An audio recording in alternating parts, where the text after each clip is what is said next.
Hello friends, आज मैं आपके साथ डिस्कस करूंगा माइक्रो इकोनॉमिक्स का एक और टॉपिक जिसका नाम है एवरेज फिक्स्ड कॉस्ट एएफसी।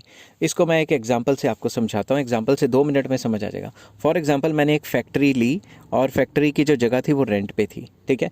और वो रेंट जो था उसका था वो 10,000 रेंट। तो रेंट क्या हो गया? फिक्स्ड कॉस्ट होगी। मैं आपको एग्जाम्पल दे रहा हूँ। तो रेंट एक टाइप की क्या होगी? Fixed cost. तो मैं मान के चल रहा हूँ मेरा फिक्स्ड कॉस्ट सिर्फ रेंट ही है और मेरा फिक्स्ड कॉस्ट कुछ नहीं है।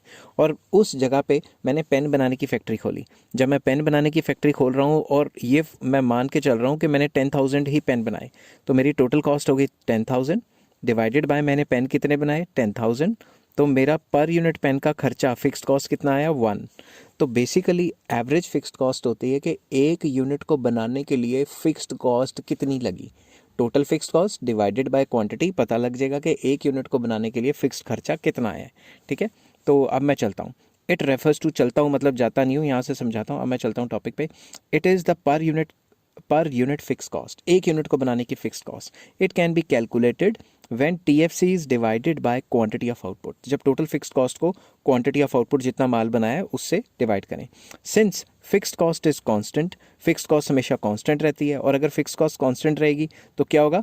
जैसे जैसे क्वांटिटी ऑफ आउटपुट बढ़ाएंगे एवरेज फिक्स्ड कॉस्ट गिरती रहेगी, ठीक है। इसका एग्जांपल देता हूँ। फॉर एग्जाम्पल, क्वांटिटी आपको मैंने दे दी 1 2 3 4 5, और ये मान के चल रहे हैं कि फिक्स्ड कॉस्ट है 10 10 10 10 10, क्योंकि फिक्स्ड कॉस्ट तो फिक्स ही रहती है।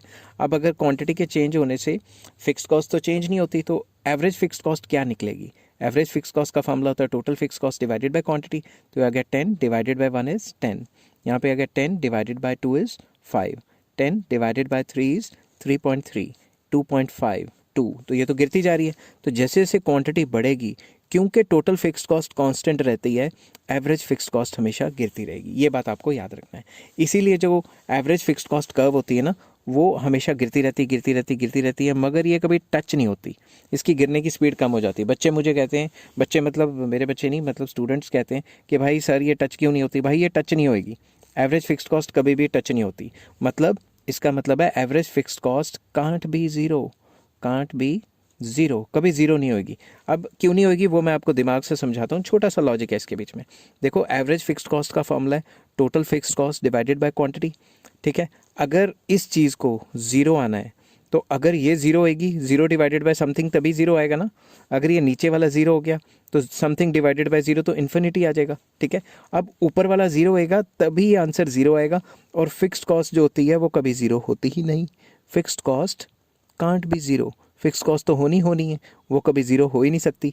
तो जब फिक्स कॉस्ट ज़ीरो नहीं होती तो एवरेज फिक्स कॉस्ट भी कभी ज़ीरो नहीं हो सकती। ये गिरती रहेगी, मगर इसकी स्पीड गिरने की कम होती रहेगी, मगर ये कभी भी एक्स एक्सिस को टच नहीं करेगी। आई होप ये वीडियो आपको पसंद आई होगी, और अगर पसंद आई तो please like share and subscribe, कंजूसी ना करें लाइक करने में। और नेक्स्ट वीडियो में मैं लेके आऊँगा average variable cost. Till then take care, have a nice day.